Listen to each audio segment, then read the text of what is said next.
कुछ बच्चों। मेरे राकेश को क्या हो गया?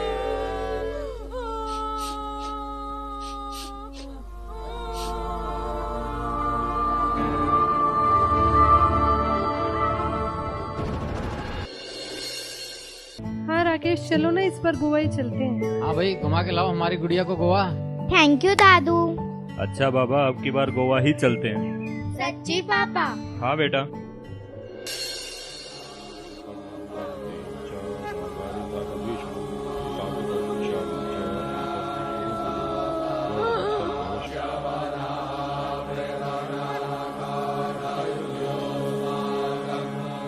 पार्थिव शरीर को उठाओ।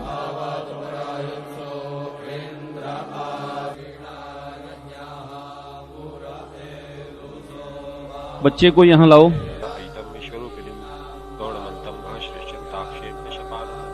राम नाम सत्य है, सत्य बोलो गत्य है। आज भाई को फुर्सत है। राम नाम सत्य है, सत्य बोलो गत्य है। आज भाई को फुर्सत है। राम नाम सत्य है, सत्य बोलो गत्य है। आज भाई को फुर्सत है। राम नाम सत्य है, सत्य बोलो गत्य है।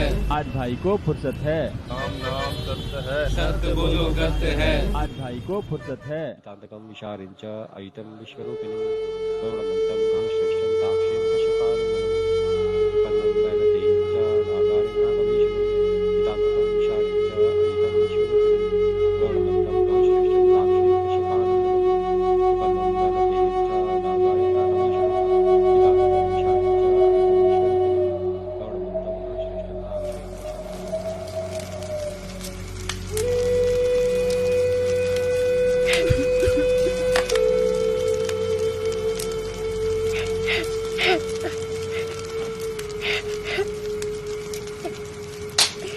विशारिंच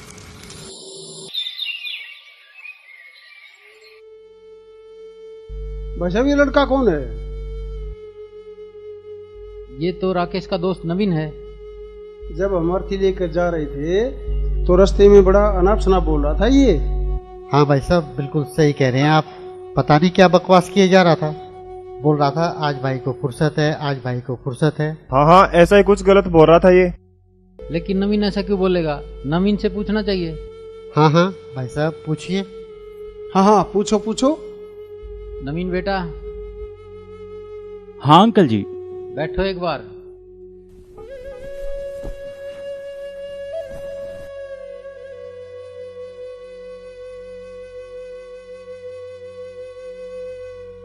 बेटा, बुरा मत मानना, आपसे तो मुझे ये उम्मीद बिल्कुल भी नहीं थी। अरे अंकल जी, मैंने ऐसा क्या कर दिया?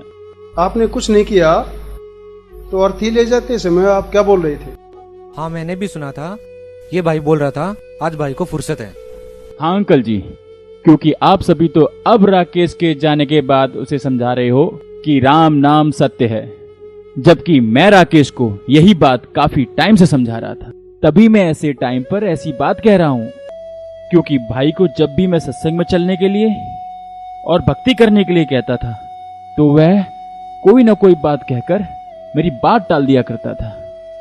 कहता था कि मेरे पास टाइम नहीं है, मुझे अभी इतनी फुर्सत नहीं है और ना ही मेरी इतनी उम्र हुई है कि मैं सत्संग में जाऊं, और भक्ति तो बुढ़ापे में किया करते हैं।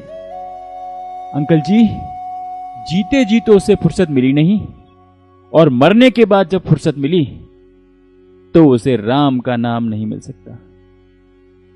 एक बार मैंने राकेश को कहा, जिसकी हर धड़कन तू हो ऐसे, दिल को क्या अरे सुनना यार, अरे सुनना मेरे भाई, बात तो सुन लिया कर मेरे भाई।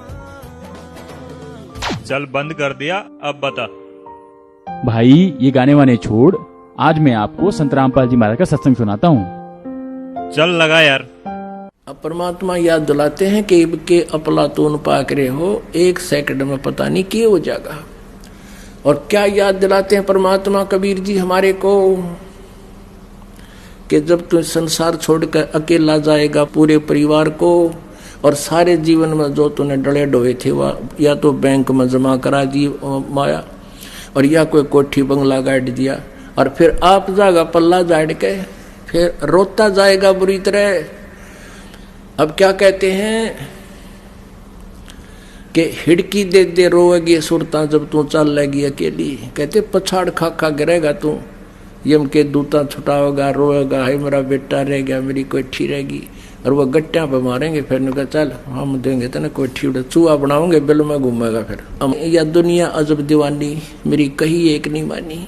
क्या बताते हैं, कहाँ से आया और कहाँ जावेगा। अब तू इस थोड़े से जीवन में यहाँ पता नहीं के बन बैठा, भूल गया सब कुछ। कहाँ से आया था तू, और फिर मृत्यु के उपरांत कहाँ जाएगा।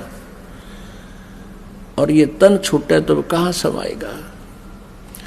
आखिर तुझको कौन कहेगा, गुरु बिन आत्म ज्ञान, मन ने की कर ले 2 दिन का मेहमान। परमात्मा कहते फिर गुरु के बिना तुझे ये बताओगा कौन, ये ज्ञान जो आज तुझे मिल रहा है, जो परमेश्वर ने स्वयं आकर बताया। कहते आखिर तुझको कौन कहेगा। हाँ गुप्ता जी। गुरु बिन आत्म ज्ञान। पुण्यात्मा बढ़िया सर। एक आत्म ज्ञान होता है, एक परमात्म ज्ञान है। फिर उस 10 मिनट में अभी निकल रहा हूँ सर। रहनी है उस परमात्म ज्ञान से। एक राइट सर, राइट। ज्ञान होता है, एक परमात्म ज्ञान है। आत्म ज्ञान तो यहाँ तक। क्यों बंद कर दिया? अर्जेंट मीटिंग है यार। अरे यार अभी तो फुर्सत नहीं है यार, फिर मिलते हैं। अब मिल गई फुर्सत, अब कर ली ना भक्ति, रह गए ना सारे काम धरे धराए, चला गया ना सब कुछ छोड़ छाड़ कर। और अंकल जी गलती मैंने नहीं आपने करी है। जब कभी भी घर पर आता था, राकेश से परमात्मा की चर्चा करता था, तो आप क्या कहा करते थे? भाई मौका है, अब मनुष्य शरीर भी हमारे पास है और शास्त्रों से प्रमाणित सद्भक्ति बताने के लिए सतगुरु रूप में संत रामपाल जी महाराज भी आए हुए हैं। तो आप ऐसे मूल समय को ऐसे ही बर्बाद मत करो। हमारे गुरुजी संत रामपाल जी महाराज से नाम दीक्षा लेकर भक्ति कर लो। नमस्ते अंकल जी। कैसे हो बेटा? मैं ठीक हूँ अंकल जी। और क्या बातें हो रही हैं? कुछ नहीं, मैं इसे जरा सा भक्ति मार्ग के बारे में बता रहा था। भक्ति तो बुढ़ापे में करते हैं, अभी इसको कहाँ फुर्सत है भक्ति की। भक्ति करने की कोई उम्र विशेष नहीं होती, क्या पता कल क्या हो जाए। अभी कल की कल देखी जाएगी, अभी इसको फुर्सत कहाँ है काम से।